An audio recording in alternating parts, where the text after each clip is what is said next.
Well, NBA Hall of Famer Michael Jordan could testify today in a federal antitrust case against NASCAR. Keep in mind, Jordan owns one of the two teams suing the racing organization. They claim NASCAR works as a monopoly and limits revenues and freedom for individual teams.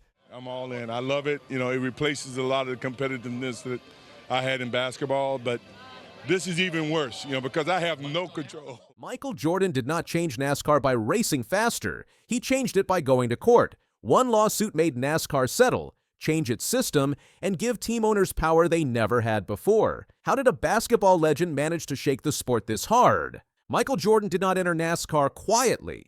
He did not buy a team, smile for photos, and accept the system as it was. From the moment 23XI Racing was formed, there was tension. Not the kind that shows up on television, but the kind that lives behind closed doors in contracts, boardrooms, and legal language.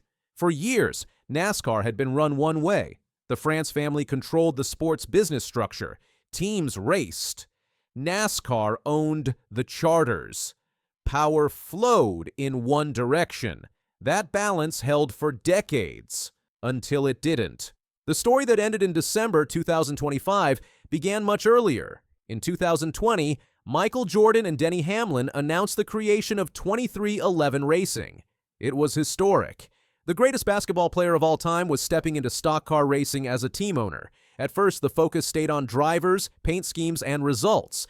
Bubba Wallace became the face of the project.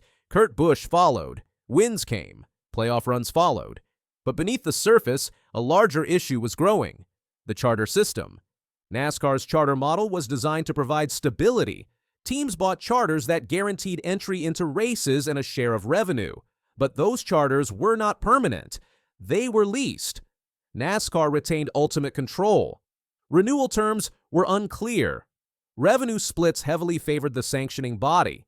For owners investing tens of millions of dollars, the math no longer made sense. Michael Jordan understood leverage. He understood ownership. By 2023, frustration across the garage had reached a breaking point. Several owners privately voiced concerns. Some backed off. Others negotiated quietly. Jordan did not. Alongside Front Row Motorsports, 23XI Racing took a step no major team had taken before. They challenged NASCAR in federal court. The lawsuit was not about personalities, it was about structure. The claim centered on antitrust law. The argument was simple but dangerous for NASCAR. The France family controlled the tracks, the charters, the rulebook, and the revenue. Teams had no alternative market, no competing league, no leverage. According to the lawsuit, that control suppressed competition and locked teams into an unfair system. For NASCAR, the stakes were enormous. A courtroom loss could have forced open financial records, governance structures, and decades of internal decisions. For Jordan and Front Row, the risk was just as real. Challenging the sport could have led to retaliation, charter uncertainty, political isolation inside the garage. But Jordan did not blink. For 15 months, the case moved forward. Motions were filed, arguments sharpened. Behind the scenes, something shifted. NASCAR did not treat this like a nuisance. They treated it like a threat, because it was. By late 2025, negotiations intensified. The lawsuit was not dismissed. It was not delayed indefinitely. Instead, NASCAR chose a different path. In December 2025, NASCAR settled out of court. The settlement terms were never fully disclosed, but the outcome was clear. 23XI Racing and Front Row Motorsports were granted permanent charters. Not leases, not extensions, permanent ownership. That alone changed everything. Teams now had assets they truly owned. Assets that could be sold, valued, and protected. There was also an undisclosed financial payout. That detail mattered less than what came with it: recognition. NASCAR acknowledged that the system could not continue unchanged, and by settling, they avoided a ruling that could have gone much further. The ripple effects were immediate. For the first time, NASCAR approved 6 new permanent chartered cars for the 2026 season. That expansion was not accidental. It was a response. The system had been forced to adapt. Inside the garage, perception changed overnight. Michael Jordan was no longer just an owner with star power. He was the owner who forced NASCAR to bend, the owner who proved that the sanctioning body was not untouchable. That message traveled fast. For decades, the France family had controlled NASCAR through tradition, contracts, and quiet authority. No owner had successfully challenged that control in court, until now. Jordan did not just win protections for his team. He cracked the foundation of NASCAR's power structure. This was not about revenge, it was about balance. Jordan understood that a sport cannot thrive when the people investing the most have the least control. Team owners pay for cars, personnel, technology, and risk. NASCAR collected the largest share of revenue. That imbalance fueled the lawsuit. The settlement acknowledged it. The significance went beyond money. Permanent charters changed the future of NASCAR ownership. Teams could now plan long-term. They could attract investors. They could justify infrastructure spending. Stability breeds growth.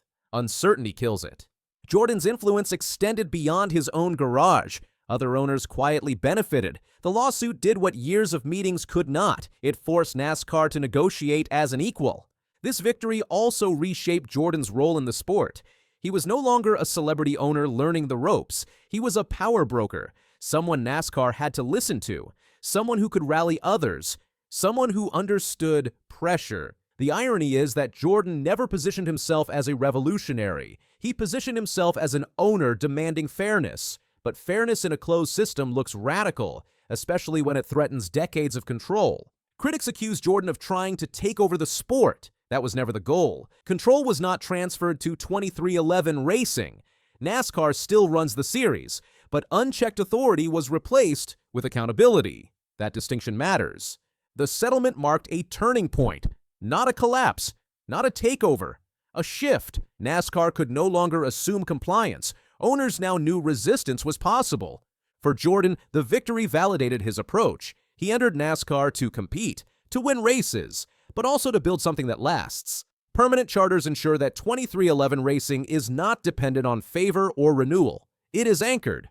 The timing mattered too. NASCAR was already navigating change, new media deals, new manufacturers, a new generation of fans. The lawsuit forced the sport to modernize its business side along with its racing product. Jordan's legacy in NASCAR is still being written. Wins and championships will define part of it, but this legal victory defined something else: influence, structural change, respect. Michael Jordan once said that limits exist only if you accept them. In NASCAR, limits were accepted for decades, until someone didn't. The settlement did not end debate. It started it. How much revenue should teams receive? How should governance evolve? Who truly owns the sport?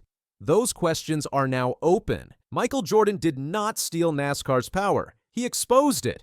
And once exposed, it could no longer operate the same way. That is why this moment matters, not because of headlines, but because it altered the balance inside one of America's most closed sports.